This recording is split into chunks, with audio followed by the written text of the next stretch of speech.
আসসালামু আলাইকুম। আমাদের সবার পরিচিত একটা কবিতা হলো ওই দেখা যায় তাল গাছ। এই কবিতাটা আমরা সবাই হয়তো জানি, ছোটবেলায় আমরা অনেকেই এই কবিতাটা পড়েছি। এই কবিতাটা যদি আমরা নর্মালি আবৃত্তি করি তাহলে কিভাবে আবৃত্তি করব?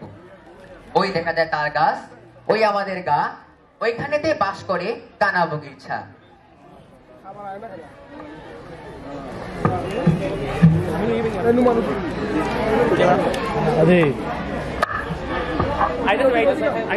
ওই দেখা যায় তাল গাছ, ওই আমাদের গা, ওইখানেতে বাস করে কানা বগিচা।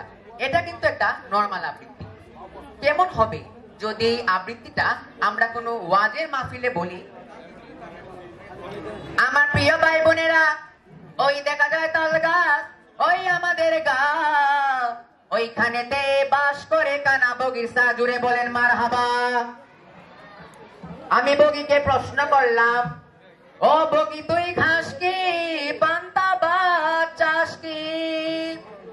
বগি কাইন্দা কাইন্দা কই, পান্তায় আমি খাই না, পুঁটি মাছ পাই না, একটা যদি পাই এমনি ধরে ঘাপুস ঘুপুস খাই।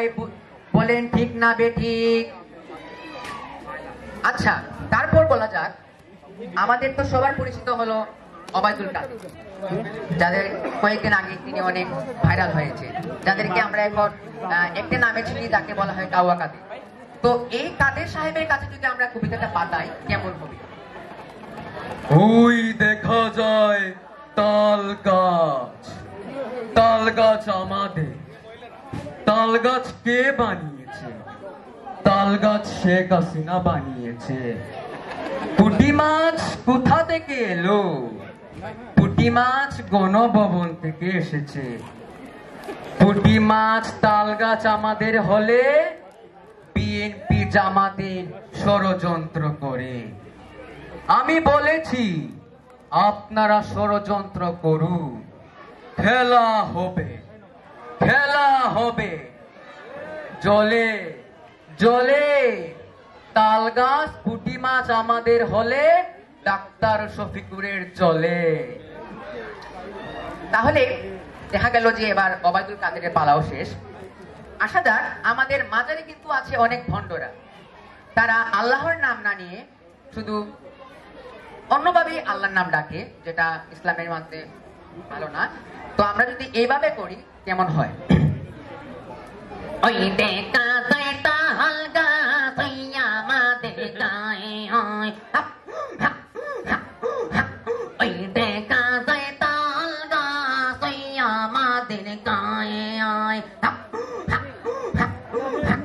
ওইখানেতে বাস করে, ওইখানেতে বাস করে কানা বগিচায়, ওই দেখা যায়।